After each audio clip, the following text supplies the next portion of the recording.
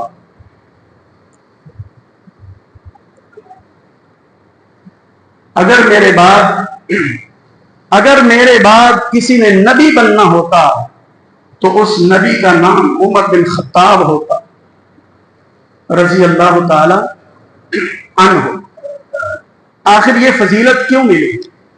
کوئی تو وجہ ہے، اللہ کی عطا کے ساتھ ساتھ کوئی تو سبب ہے، اور وہ کئی پہلو ہیں جن میں سے آج ہم دو کے بارے میں ہلکا سا جانیں گے۔ اور وہ ایک ہی ہستی ہے کہ جس کے بارے میں رسول اللہ صلی اللہ علیہ وآلہ وسلم کبھی یوں فرمایا کرتے، اے اللہ، دو نوجوان جن میں سے ایک چاہیے، اور وہ چاہیے جو تیری پسند ہو، یا عمر بن خطاب عطا کر دیجئے یا عمر بن ہشام یعنی ابو جہل دے دیجئے، اور پسند تیری ہے۔ ہمارے سامنے، ہماری نظر کے سامنے دو لوگ ہیں کہ اسلام کو تقویت کے لیے جن میں سے ایک کی ضرورت ہے، اپنا پسندیدہ عطا فرما دیجئے۔ تو اللہ نے عمر بن خطاب عطا فرما دیے، اور اسی لیے یہ مراد رسول بن کر آئے ہیں رضی اللہ تعالی۔ سب مرید رسول ہیں، نبی پاک کے مرید بن کے آئے، آپ رضی اللہ تعالیٰ عنہ بھی مرید رسول ہیں، لیکن اس کے ساتھ ساتھ شرف حاصل ہو گیا کہ مراد رسول نبی پاک نے جن کو چاہا اور اللہ نے پسند فرما کے نبی گرامی صلی اللہ علیہ وسلم کا ساتھی بنا دیا، وہ ہیں عمر بن خطاب رضی اللہ تعالی عنہ۔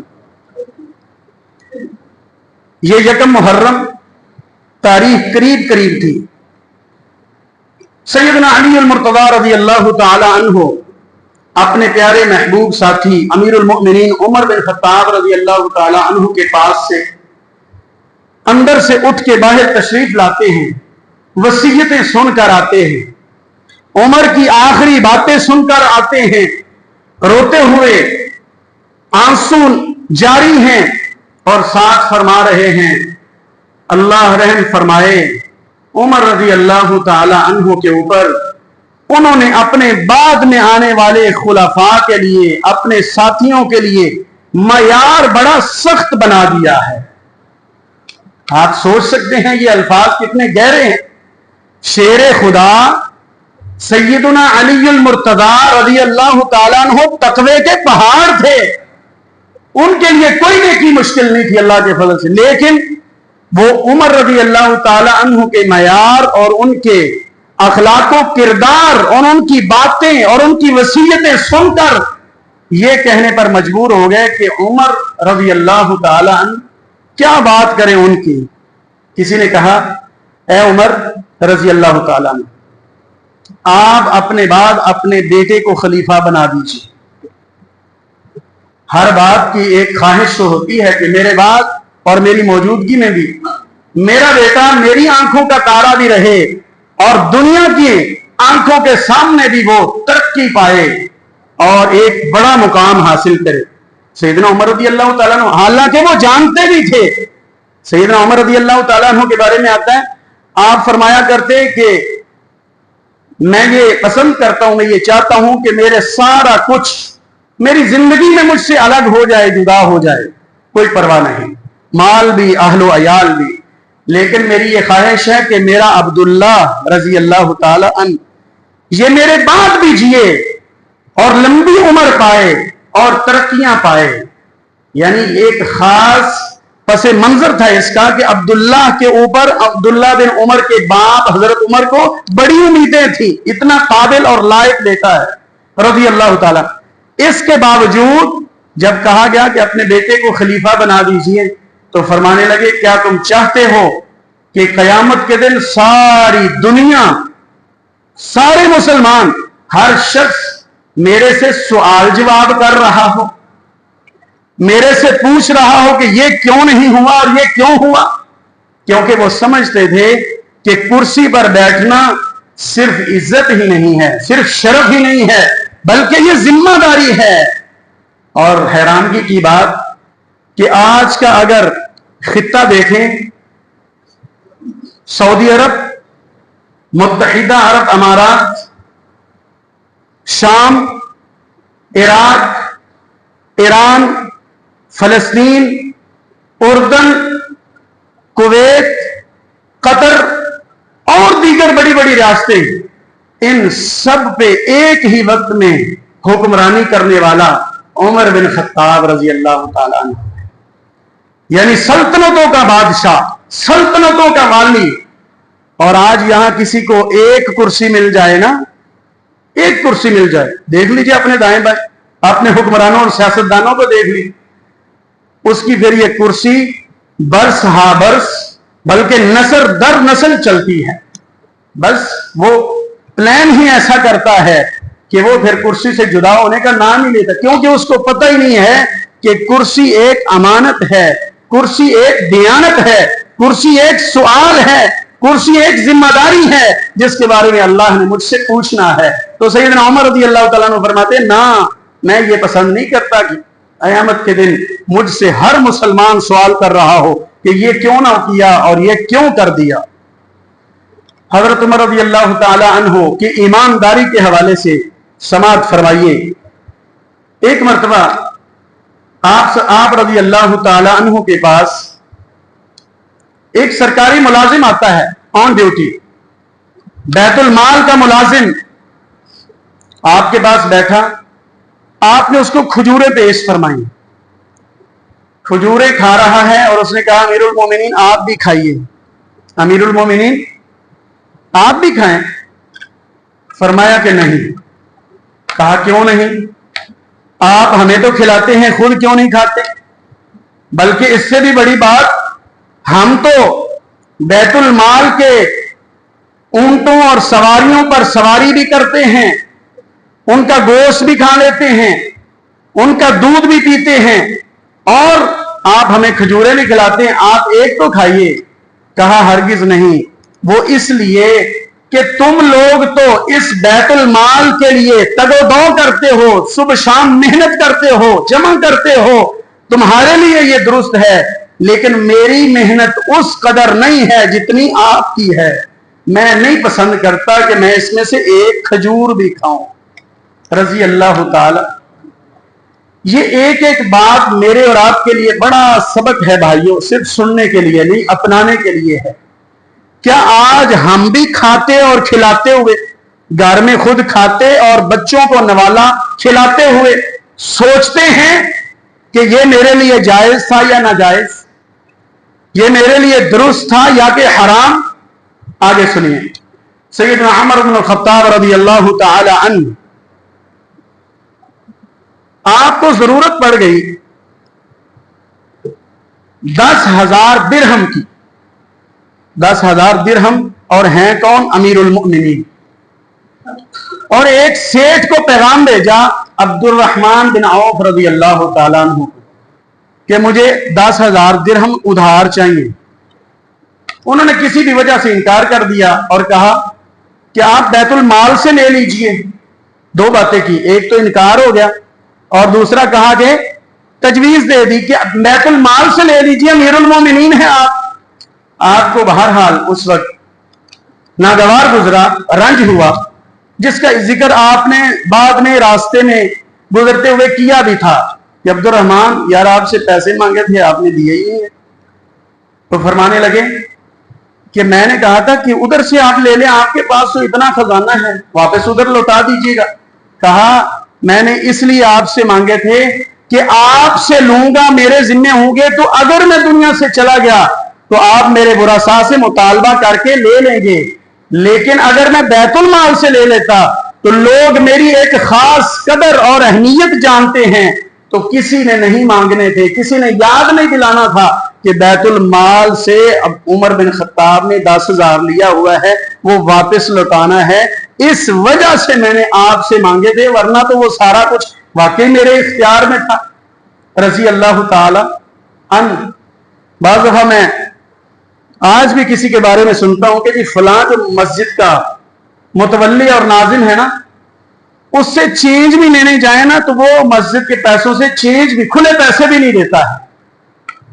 جب صحابہ کی تاریخ پڑھتا ہے بندہ، اسلاف کی تاریخ، تو پتہ چلتا ہے کہ یار وہ ایک تقوی کے معیار پر پورا اترتے ہوئے، وہ اس کا ایک ذہن ہے، اگرچہ چینج دینے سے کوئی فرق نہیں پڑے لیکن اس کا ایک ایمان ہے۔ آج بھی لوگ موجود ہیں۔ اللہ تبارک و تعالی ہم سب کو عمر بن خطاب والا تقوی اور ایمانداری نصیب فرمائے۔ آپ رضی اللہ تعالی عنہ کو اللہ نے اگر یہ مقام بخشا ہے تو اس کی ایک بڑی وجہ آپ کی ایمانداری ہے، اور ایمانداری کا لیول انتہا پر اور عروج پر۔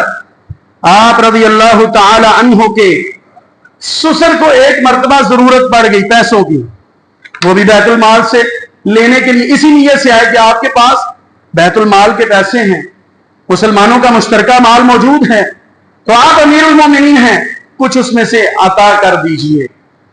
آپ نے صرف انکار ہی نہیں کیا بلکہ خفا ہو گئے، غصے میں آ گئے، کہا کہ یہ مسلمانوں کا مشترکہ مال ہے، یہ ذاتی ضروریات اور اعزاء و اقارب کو پالنے کے لیے تو نہیں ہے۔ لیکن پھر دوسرا اچھا پہلو اور رخ وہ یہ کہ اپنی جناب سے جو ہو سکا وہ اپنے محترم کو عنایت کر دیا کہ یہ میں کر سکتا ہوں، یہ لے لیجئے، ادھر سے لینے کی کبھی سوچئے گا بھی مت۔ یہ آپ کی ایمانداری کا ایک پہلو ہے، ایک رخ ہے رضی اللہ تعالی عنہ۔ اور آپ رضی اللہ تعالی عنہ کا ایک وہ واقعہ جو مجھے اور آپ کو ایماندار بننے کی دعوت دیتا ہے، عادل بننے کی دعوت دیتا ہے، حب رسول اور محبت رسول کو ترجیح دینے کی دعوت دیتا ہے، وہ یہ کہ حضرت ابو موسیٰ اشعری رضی اللہ تعالی عنہ جن کی ذمہ داری لگی کہ بیت المال کی صفائی کر دیجیے، سیٹنگ کرتے ہوئے، صفائی کرتے ہوئے آپ رضی اللہ تعالیٰ عنہ کو ایک درہم نظر آیا، چاندی کا سکہ، جو کہ اس دور میں یوں سمجھے کہ ہلکا ترین جو ایک سکہ اور رائج الوقت ایک اماؤنٹ تھی، ہلکی ترین، جو کہ یوں سمجھے کہ اگر اکیلی ہو تو بے معنی ہو، بے قیمت ہو۔ انہوں نے دیکھا کہ سامنے ایک بچہ پھر رہا ہے اور ہے بھی امیر المومنین کا بیٹا، تو کہا بیٹا ادھر آؤ، یہ صفائی کرتے ہوئے 1 روپیہ ملا ہے، یہ لے لو۔ بچے نے روپیہ لیا، گھر پہنچا، کہا یہ کہاں سے لیا ہے؟ اللہ کرے کہ ہم بھی بحیثیت والدین اپنے بارے میں اور اپنی اولاد کے بارے میں یہ سوچنے والے بن جائیں کہ یہ اماؤنٹ، یہ پیسے، یہ رقم، یہ چیز بیٹا آئی تو کہاں سے آئی؟ محاسبہ نفس اور اپنی اولاد کا محاسبہ۔ کہا یہ کہاں سے آیا ہے؟ سارا ماجرا سنا دیا، کیسے ایسے ہوا تو فلاں نے دیا ہے۔ واپس گئے، ناراض ہوئے، اور وہاں پر بھی یہی کلمات کہے کہ اے ابو موسیٰ رضی اللہ تعالیٰ، کیا تو چاہتا ہے کہ قیامت کے دن ایک ایک مسلمان میرا گریبان پکڑ کے کہہ رہا ہو کہ ہمارا مشترکہ مال تھا، اس میں سے 1 درہم تو نے اپنے بیٹے کے استعمال میں کیوں لے آیا؟ رضی اللہ تعالی عنہ وارضاہ۔ احباب گرامی، رسول اللہ صلی اللہ علیہ وآلہ وسلم کے یہ ساتھی اور خلیفہ دوم، خلیفہ راشد سیدنا عمر بن الخطاب رضی اللہ تعالی عنہ، جنہیں عمر فاروق بھی کہا جاتا ہے، حق اور باطل کے درمیان میں فرق کرنے والی شخصیت عمر فاروق رضی اللہ تعالی عنہ وارضاہ۔ ایک وقت تھا مال غنیمت کے روپے پیسے تقسیم کیے جانے لگے، مال غنیمت، اور ہیں بھی دینار، سونے کا سکہ، سب کو تقسیم کیے، سب کو دیے، اور دیے جانے والوں میں سے آپ کا بیٹا عبداللہ بن عمر بھی تھا رضی اللہ تعالی عنہ۔ اور عبداللہ بن عمر رضی اللہ تعالی عنہ جب غور کیا ساتھیوں کے کہنے پر، بعض دفعہ دوست بھی دوستوں کو کسی معاملے پر اکساتے ہیں، اشارہ دیتے ہیں. آج ہمارے بچوں میں بھی ہوتا ہے، اور بچہ پھر باہر سے بڑے جوش میں آتا ہے دوست کی بات سن کے، بابا جان فلاں کے گھر میں یہ چیزیں ہیں، آپ نے ہمیں یہ لے کر نہیں دیا ہے. بچہ ہے، اس کو پیار سے قائل کرنا چاہیے.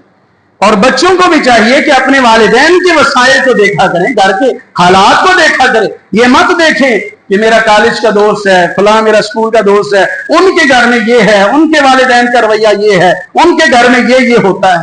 اپنے ماں باپ کی آسانیاں دیکھا کرو بیٹا.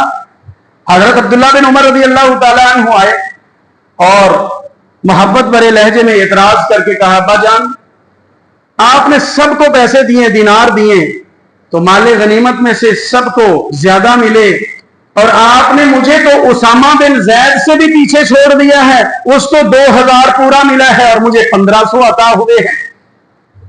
عمر بن خطاب رضی اللہ تعالیٰ عنہ کا جواب سماعت فرمائیں. سیدنا عمر رضی اللہ تعالیٰ عنہ فرمانے لگے، بیٹا میں نے اصل میں اپنی محبت کو پیچھے رکھ کر محمد الرسول اللہ صلی اللہ علیہ وسلم کی محبت کو ترجیح دی ہے. اپنی محبت کے بجائے آپ صلی اللہ علیہ وسلم کی محبت کو معیار بنایا ہے. تو دیکھا نا، آپ کو پتا ہے آپ سے زیادہ نبی پاک صلی اللہ علیہ وسلم کو اسامہ بن زید رضی اللہ تعالی عنہ سے محبت تھی، تو اسی کو میں نے معیار بناتے ہوئے اس کو ذرا اونچا رکھا ہے، آپ کو کچھ نیچے رکھا ہے. کوئی بات نہیں، یہاں چونکہ نبوی معیار بنایا گیا ہے اس لیے یہ ذرا برداشت کر لیجیے. اور عمر بن خطاب رضی اللہ تعالیٰ عنہ نے سمجھایا، بیٹا سمجھ، یہاں پر محبت رسول اور حب رسول کو ترجیح دینے کا درس ہے سیدنا عمر رضی اللہ تعالیٰ عنہ کی طرف سے. اللہ تعالیٰ مجھے اور آپ کو بھی عمل کی توفیق عطا فرمائے. اسی طرح سیدنا عمر رضی اللہ تعالیٰ عنہ کے بارے میں آتا ہے کہ جب کوئی بھی نیا پھل آتا، کوئی اللہ کی نئی نعمت عطا ہوتی، تو سب سے پہلے اس کو تقسیم کرنا ہوتا تو ازواج مطہرات رضی اللہ تعالی عنہن کی طرف بھیجتے. یہ سیدہ عائشہ کا حصہ ہے رضی اللہ تعالی عنہ، یہ سیدہ میمونہ کا حصہ ہے رضی اللہ تعالی عنہ، یہ سیدہ ام سلمہ کے لیے رضی اللہ تعالی عنہ. اور آپ کے غلام حضرت اسلم رضی اللہ تعالیٰ عنہ کہتے ہیں کہ سب کو بانٹ دیتے، اور ازواج مطہرات میں سب سے آخر میں جس کو دیتے وہ بھی مومنوں کی ماں. اور ازواج مطہرات میں سے ایک بڑا نام سیدہ حفصہ بنت عمر بن خطاب رضی اللہ تعالیٰ عنہ ہوا کرتی تھی. آخر میں اس ام المؤمنین کی طرف بھیجا کرتے جو کہ خلیفۃ المسلمین کی بیٹی ہوا کرتی. اور آپ کے غلام کہتے ہیں وہ اس لیے کرتے تھے اگر کوئی کمی بیشی ہو رہی ہو نا تو کسی اور ماں کے حصے میں کمی بیشی نہ ہو، وہ اس کے حصے میں ہی آئے جو میری بیٹی کہلاتی ہے رضی اللہ تعالی عنہن. اللہ اکبر. میرے پیارے بھائیوں، حضرت عمر بن خطاب رضی اللہ تعالی عنہ کی ایمانداری اور امانت داری اور آپ کی محبت رسول صلی اللہ علیہ وآلہ وسلم، اور اسی طرح آپ کا احساس ذمہ داری، اشارتاً ذکر کروں، آپ رضی اللہ تعالی عنہ چونکہ آپ کا معمول مبارک تھا کہ آپ دن بھر بھی مصروف رہتے، لوگوں کے لیے محنت فرماتے، مشقت کرتے، اور رات کو بھی تنہائی میں مخفی انداز میں لوگوں کا جائزہ لیتے، لوگوں کے حالات دیکھتے، واقعات جانتے. ان میں سے ایک اہم واقعہ جو یقیناً آپ نے سن رکھا ہوگا، ایک خاتون جو کہ پریشان حال ہے، رات کی تنہائی میں کہا کہ اماں جی آپ پریشان، کیا ہوا، کیا معاملہ ہے؟ دکھ بھری داستان کہہ سنائی کہ کیا کریں، بڑھاپا بھی ہے، حالات بھی مندے ہیں، اور اللہ بھلا کرے حاکم وقت کا، عمر کاہے کا ہمارا خلیفہ ہے، کس چیز کا ہمارا حکمران ہے جس کو ہمارے حالات کی خبر ہی نہیں ہے. گویا کہ یہ الفاظ نہ تھے، یہ خنجر تھا جو سیدنا عمر رضی اللہ تعالیٰ عنہ کے سینے پر چل گیا. اندر ہی اندر پریشان، اس کے حالات جانے اور فوراً بیت المال کا رخ کیا اور اس کے استعمال کی چیزیں، راشن، دانا، پانی سب کچھ لیا اور واپس چل پڑے. آپ کا غلام اسلم رضی اللہ تعالیٰ عنہ کہنے لگے امیر المومنین مجھے دے دیجئے، میں اٹھا لیتا ہوں. آپ روتے ہوئے فرمانے لگے اسلم کیا قیامت کے دن بھی عمر بن خطاب کا بوجھ اٹھا لو گے؟ اگر وہاں نہیں اٹھا پاؤ گے تو آج بھی میں تمہیں اٹھانے نہیں دوں گا. آج جو حال میرا ہوا ہے وہ مجھے ہی معلوم ہے. واپس اماں جان کے پاس جاتے ہیں اور اس کو سب کچھ دیا. اماں جی کے الفاظ کہنے لگی نوجوان اللہ آپ کو برکت دے، عمر کس چیز کا خلیفہ ہے؟ میرا دل کہتا ہے خلیفہ تو تجھے ہونا چاہیے، امیر المومنین تو تمہیں ہونا چاہیے رضی اللہ تعالیٰ. کہا اماں جی صبح امیر المومنین کے پاس، خلیفۃ المسلمین کے پاس حاضر ہونا، میں بھی وہاں پہ آپ کو ملوں گا، وہاں ہم ملیں گے امیر المومنین سے. تو صبح اماں جان جب وہاں دربار میں حاضر ہوئی، دربار کیا تھا؟ ایک جگہ تھی. دربار کیا تھا؟ لوگ آتے، لوگ پوچھتے.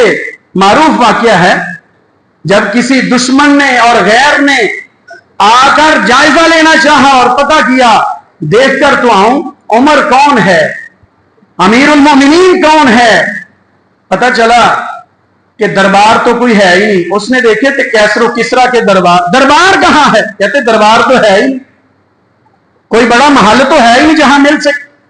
کہا ابھی نماز کا وقت ہونے کو ہے، ابھی مل جائیں گے. کہا نہیں ابھی ان سے ملنا ہے، ابھی کہاں ملیں گے. کہا آپ مدینے کے اڑوس پڑوس میں کہیں نکل جائیے، دائیں بائیں باہر کہیں گلیوں میں تلاش کیجئے، آپ تو یقیناً دوپہر کا وقت ہے کسی جگہ آرام کرتے ہوئے ملیں گے. وہ شخص، وہ آنے والا، وہ اجنبی انسان حیران ہو جاتا ہے جب مدینے کے آخر میں ایک دیوار کے سائے میں، اس کی اوٹ میں سیدنا عمر رضی اللہ تعالیٰ عنہ کو ایک پتھر کو تکیہ بنائے ہوئے سوئے ہوئے آرام اور سکون میں دیکھتا ہے. حیران ہو جاتا ہے کہ یہ ہے وہ شخص اور انسان جس کی وجہ سے کیسر و کسرا پریشان ہے، دنیا کے بڑے بڑے حاکم پریشان ہیں، اور یہ یہاں سکون کی نیند سو رہا ہے. اور اسی لیے کہنے والے نے کہہ دیا نمت یا عمر، اے عمر تو سو رہا ہے، تو آرام فرما رہا ہے، تو بڑے سکون سے لیٹا ہوا ہے. عدلت فنمت یا عمر، کیونکہ تو نے عدل جو کیا ہے، تو نے عدل و انصاف سے کام لیا ہے، تو نے رعایا میں عدل کیا ہے. نتیجہ یہ ہے کہ آج تجھے کوئی ڈر نہیں، کوئی خوف نہیں، تو سکون سے سویا ہوا ہے رضی اللہ تعالی عنہ. اور وہ خاتون بھی اسی طرح دربار میں حاضر ہوئی اور پریشان کہ میں نے رات جو کلمات بولے تھے وہ اسی خلیفۃ المسلمین کے بارے میں بولے تھے، اور جو رات مجھ سے مخاطب تھا، میرا خادم بنا ہوا تھا، وہ بھی عمر بن خطاب خلیفۃ رسول اللہ صلی اللہ علیہ وآلہ وصحبہ وبارک وسلم ہی تھے. اے میرے مولا، سیدنا عمر رضی اللہ تعالی عنہ کی ساری سیرت کو پڑھ کر اپنانے اور پھر آگے عام کرنے کی ہم سب کو توفیق عطا فرما. استغفر اللہ لی ولکم.